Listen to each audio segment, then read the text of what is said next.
Jemaat yang dikasihi Tuhan, Eirene, damai sejahtera Kristus limpah dalam kehidupan kita. Mari bersama-sama kita merenungkan firman Tuhan dalam Injil Matius pasal 1 ayat 18-25. Demikian firman Tuhan. Kelahiran Yesus Kristus adalah seperti berikut. Pada waktu Maria ibunya bertunangan dengan Yusuf, ternyata ia mengandung dari Roh Kudus sebelum mereka hidup sebagai suami istri.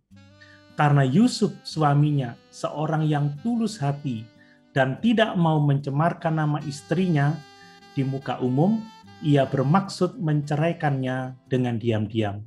Tetapi ketika ia mempertimbangkan maksud itu, malaikat Tuhan nampak kepadanya dalam mimpi dan berkata, "Yusuf, anak Daud, janganlah engkau takut mengambil Maria sebagai istrimu, sebab anak yang di dalam kandungannya adalah dari Roh Kudus. Ia akan melahirkan anak laki-laki, dan engkau akan menamakan dia Yesus, karena dialah yang akan menyelamatkan umatnya dari dosa mereka." Hal itu terjadi supaya genaplah yang difirmankan Tuhan oleh Nabi, "Sesungguhnya anak darah itu akan mengandung dan melahirkan seorang anak laki-laki, dan mereka akan menamakan dia Immanuel, yang berarti Allah menyertai kita." Sesudah bangun dari tidurnya, Yusuf berbuat seperti yang diperintahkan malaikat Tuhan itu kepadanya. Ia mengambil Maria sebagai istrinya, tetapi tidak bersetubuh dengan dia sampai ia melahirkan anaknya laki-laki, dan Yusuf menamakan dia Yesus. Jemaat yang dikasihi Tuhan, Yusuf adalah salah satu contoh mengenai hidup yang dipimpin oleh Tuhan. Ia adalah seorang yang tulus hati, atau dapat dikatakan dia adalah seorang yang taat pada agama.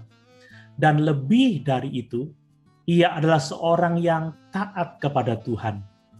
Keputusan Yusuf untuk menceraikan Maria dengan diam-diam agar tidak mencemarkan nama tunangannya itu adalah keputusan yang paling baik dan sangat tepat bagi dirinya yang tidak tahu apa yang sebenarnya terjadi.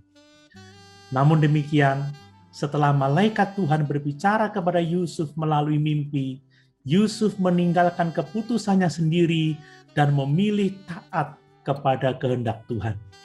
Ketaatan Yusuf kepada Tuhan bukanlah tanpa pengorbanan, sebab setelah ia menerima Maria sebagai istrinya, ia harus melepaskan semua kepentingannya sendiri untuk mentaati Tuhan dalam rencana Tuhan berikutnya. Jemaat yang dikasihi oleh Tuhan, bagaimana dengan kita? Apakah kita hidup dipimpin oleh Tuhan atau dipimpin oleh kehendak pikiran kita sendiri? Dalam banyak hal kita tidak tahu apa yang sebenarnya terjadi dalam hidup kita. Dan itu menjadi dasar dari keputusan yang kita buat.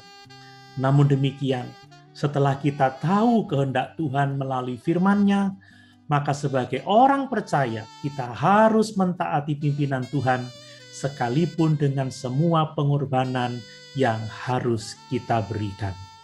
Jemaat yang dikasihi Tuhan, apakah saat ini saudara sedang mempertimbangkan suatu keputusan penting dalam hidup saudara? Carilah petunjuk Tuhan dalam firman-Nya. Dan setelah saudara mengetahui kehendak Tuhan, ikutilah pimpinannya, sebab Dia tahu yang terbaik untuk kita. Haleluya! Tuhan Yesus memberkati.